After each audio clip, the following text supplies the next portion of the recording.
So, yan. Luto na to.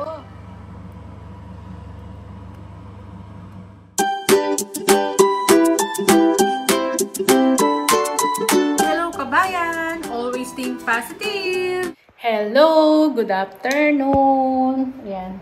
Busy tayo dito sa kusina. So, hapon na to. Kasi yung kaninang vlog ko, yung sa umaga, yon.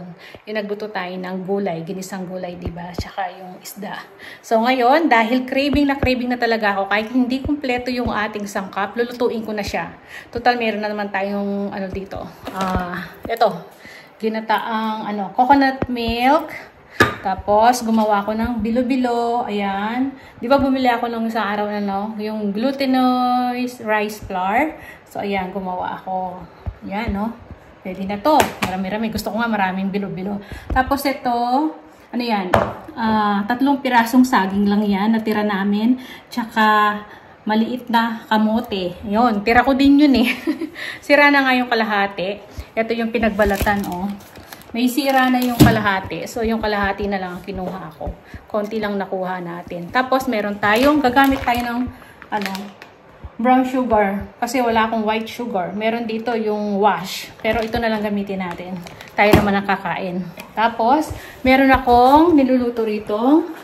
Ayan, sago. At tagal pala lutuin ito sago na to. Hindi katulad sa atin sa Pinas. Diba may nabibili tayong sago sa palengke. So, ayan. No choice ako. Dahil meron naman ako nito, gusto kong lagyan din. Niluto ko na lang yung sago. Tapos, nagpapainit tayo ng tubig. Kasi nga, iluluto natin yung ating bilo-bilo. So, ito. Hindi ko alam ilang piraso itong nagawa ko. So, pwede na sa amin ni Mr. to. Hindi ko lang kung kakain si Bunso nito. Pero sabi niya, lumabas kanina luto daw siya ng pansit canton niya. After ko magluto. So, yan. Lagay na natin to. Kasi kumukulo na yung tubig natin. So, ito yung pinapakuluan natin. Konti lang. Kasi, para maano lang. Kasi, konti lang naman yung lulutuin natin. Kaya, konting sabaw lang. Yan. Basta pag, maluluto naman kaagad to, diba? Yan. Lagay-lagay lang tayo. Yan.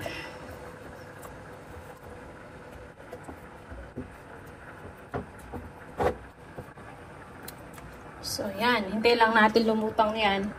Tapos, kapag lumutang na yan, ibig sabihin, luto na siya. Tapos, lagay natin yung mga sangkap na kasama niya. So, ayan, lumaki na sila, diba? Ibig sabihin, na yan? Okay na siya. Paluto na yan. So, ilagay na natin yung gata natin para sabay siyang kumukulo. Ayan. Tapos, lalagay na rin natin yung iba natin sangkap. Ayan. So, kanya-kanyang version tayo sa pagluluto ng bilo-bilo, Basta ako ganyan. Basta makakain siya, okay lang. Na hindi, yun? Hindi sunod-sunod yung, ng pagluluto ko sa bilo-bilo. Ayan. So, pag kumulo pa yan, lalagyan na natin yung kamote tsaka saging natin. Kasi yung saging, luto na yon. Yung kamote, madali lang naman.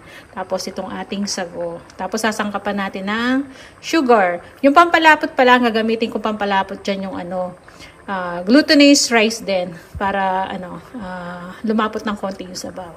So, yan, pakuluan ko lang yan. So, yan, kumukulo na siya. Ang gagawin ko na lang, lalagay natin itong sago natin para diretso na rin maluluto rito. Yan. So, magkukulay. Ganito yung ating bilo-bilo kasi sa sugar na ginamit ko. Brown sugar rin naman yung gagamitin natin Kaya okay lang na ito. Lagay na natin to. Lagyan ko ng minatamis tong sago. Yan. Para naluluto na rin siya dito, di ba? Dapat pala binabad ko muna to sa itong sago na to bago ko na isa lang. Tagal niya lutuin. Ayan.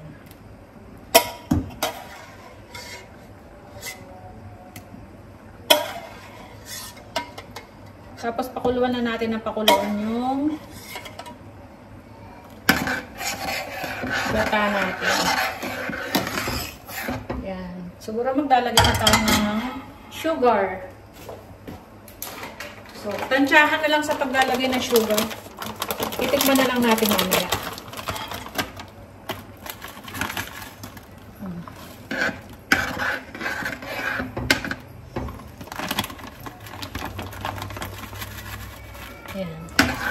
So, tikman na lang natin mamaya to. So, yan. Huli natin lalagay dyan yung kamote tsaka saging.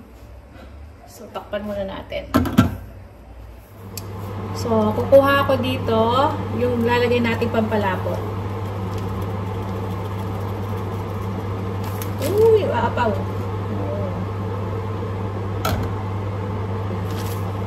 Try muna natin to. Pag kulang, dagdag lang tayo. Tapos, nilagyan ko lang ng tubig. Yan.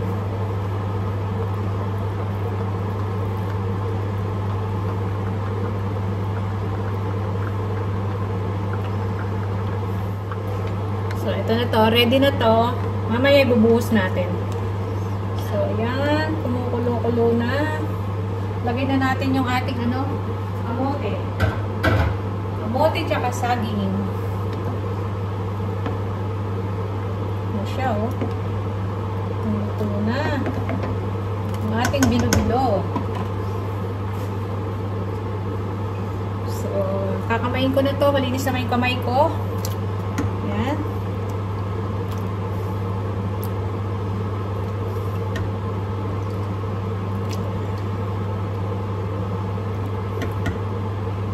Bigla dumami, no? Pero konti lang yung saging na yun. 3 lang.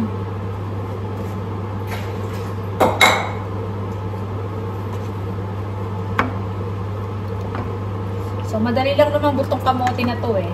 Yung saging naman, luto na yun. Nung binili ko, luto na siya. So, tira-tira na lang yung saging na yan.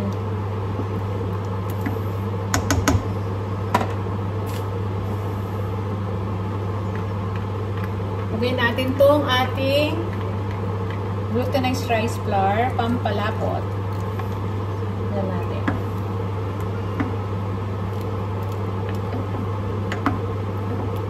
Yan o. Umalapot yung sabaw. Diba?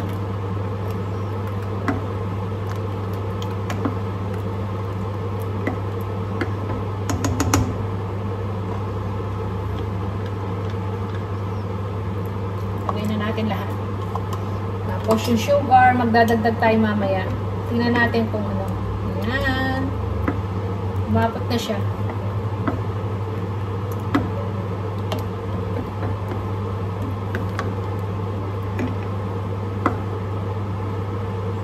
So, mahina lang dapat yung kalan natin.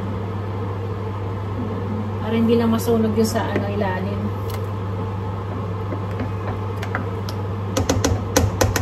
So, pakuluan lang natin. Lambutin natin yung kamote. So, yan. Haluin natin. Baka kasi maano yun sa ilalim. Masunog. Ayan. So, halo-halo lang kayo. Baka kasi maano yun sa sa ilalim niya. Dahil nga malagkit-lagkit na to, diba? Ganda ng kulay niya, no? Dahil sa sugar.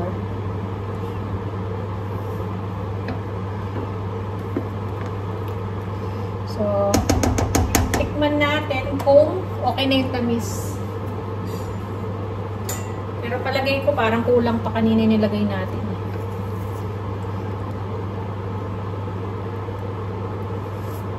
So, kulang pa nga. Dagdag tayo ng sugar.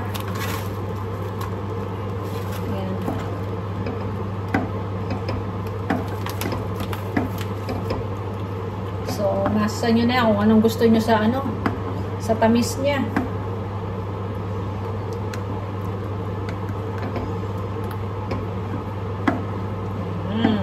So, halo-halo. Yung na lang ang pinapalambot natin. Yung kamote. Tapos, okay na to. Yung saging kasi, luto na yun. Yan, paulit-ulit ako sa sinasabi ko, di ba? Tapos, yung bilo-bilo natin, okay na. Tsaka yung sago. So, yung kamote na lang. Kaya halo-halo lang tayo.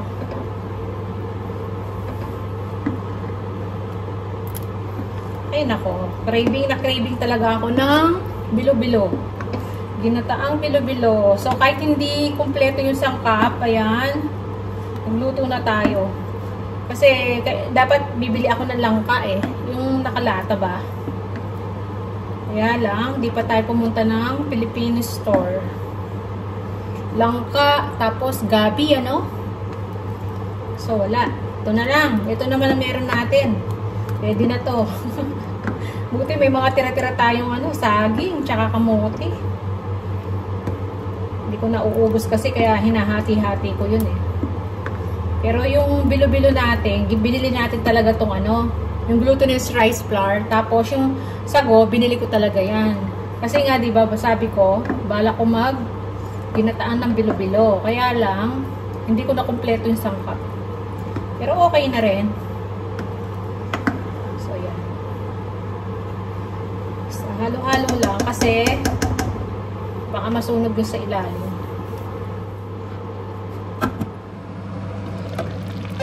So, yan. Luto na to.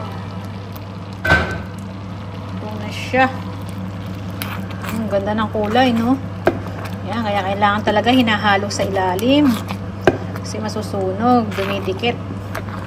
So, ayan. Maganda na siya. Yan. Yan, luto na yan. Kamote natin, malambot-lambot na. Ayan, malambot na yan, no? Ito. Ayan. Tapos yung saging. Bilo-bilo. Ang sarap. Takam na ako. Ayan. So, yan. Luto na yung ating ginataang bilo-bilo.